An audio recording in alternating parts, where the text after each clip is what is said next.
The right to basic education is a constitutionally protected right that is unequivocally guaranteed to all children in South Africa.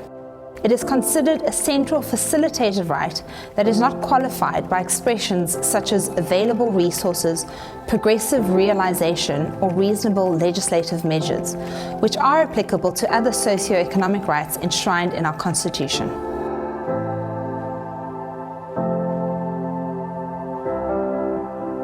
It's 8:30 in the morning, the school bell has rung and classes have started, yet the streets are filled with children whose basic right, unequivocally guaranteed to all children in South Africa, is not being protected. The problem is too large for government to solve on its own. That is why non-profit organizations are essential in our country's development. There's an overwhelming amount of research that proves education has the power and ability to uplift communities and to address issues of poverty. This is why we have chosen to put all of our focus and attention on education.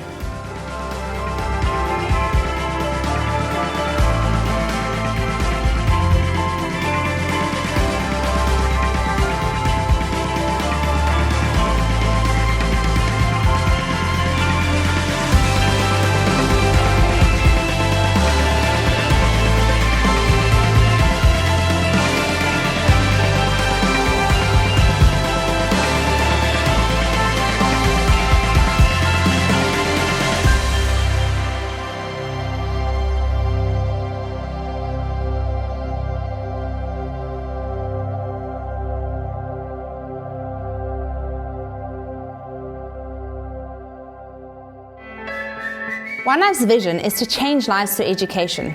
It's a long-term goal with a long-term strategy, but we know that we've started on this journey and we are excited to see how lives in Fasantakral are going to be changed through what we are doing in this community. 2013 was the first year we could solely focus on education. The clinic has been handed over to the government, and all of our attention is now on moving this organisation forward. Our objectives for the year were firstly to set a good foundation in place so that future growth and the strategy of our organisation could easily be applied. This was done through the setup and running of our advancement office, which deals with fundraising, marketing, and ensuring that people know about One Life and what we do. In terms of our projects, we wanted to take the Early Learning Centre to the next level. We did this in two ways. Firstly, to ensure that the education we are providing is of an excellent standard. And secondly, to ensure that the children are learning through wonderful and memorable experiences. Another objective was to start our foundation phase literacy centre in the local primary school called Trevor Manuel. One of the reasons for starting this literacy centre was so that we could continue to have contact with the children who've already been in our early learning centre and who are now going to a government school. Over and above that, we had to establish the program, ensure that the curriculum was effective, gather a volunteer base that would help us to run the program in the primary school. We also started a high school life orientation program called the SHINE program, and together with our literacy centre, these two programs have allowed us to build wonderful relationships with the schools in the area, with the principals, with the teachers, and with the children who attend those schools. Lastly, we investigated the feasibility of starting a cooking course for the high school. And although this is something we will not continue to do in the future, it gave us an opportunity to learn how to work with external stakeholders to start a new project and to measure its success. As part of One Life's strategic focus for 2013, we saw the start of the advancement office. I then moved into the fundraising role, which meant that I had more time to focus specifically on fundraising for our specific projects. The reason that we need to have each project well resourced is to ensure that we can offer the best education to each child. We believe that every child deserves an excellent education. Without your generous giving, we would not be able to make our dreams of changing Fasantakral a reality.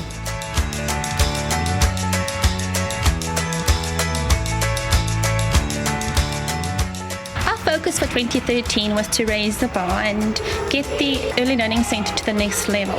So the focus was internal. We focused on curriculum assessment, planning, but curriculum implementation. As staff at the One Life ELC, we are very aware that the children are our beneficiaries, and we try to broaden their world as much as possible.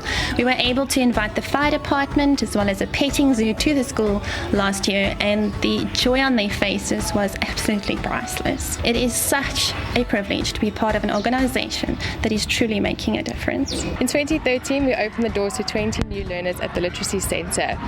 It was an interesting year for us as we had to start with finding new curriculum, we had to find volunteers to come and join us, and through this we managed to work alongside two great non-profit organisations, one called the Shine Centre and the other called WordWorks. The children love coming to the centre, they have learnt so much. We have children who have now come in where they couldn't read at all and are able to read books from cover to cover. Being at Trevor Manual School every day has allowed us to build relationships with a lot of the teachers and the principal and other staff members here at the school. So I think that we can very excitedly say that the impact that the Literacy Centre has had in this community has been a great success, and we are excited for what is in store for us in the future. In 2013, we launched the Shine program in the Fasantakara High School, an awesome 8 weeks values-based course that empowers young people to see their worth, honour those around them, and make positive decisions for their future. We taught 5 grade 8 classes and reached 175 young people. Our objective in launching Shine was to build meaningful relationships with young people, to build an effective relationship with the principal and teachers, and lastly, to help young people understand their value. This program was a great success, impacted many young people, and opened up great opportunities for us to continue our involvement in the high school. Last year, one of our main objectives was to increase awareness about One Life and what we are doing in the community of Fasantakara. The way we achieved this was through our volunteer open days, and we are amazed by the support we received and how many people were willing to come out and get their hands dirty. We want to thank everyone for joining us and being a part of what we're doing. We look forward to the year ahead. From our board members to our funders to our management and staff, without every single one of you sowing something special into this organisation, we would not have been able to succeed and realise our dream.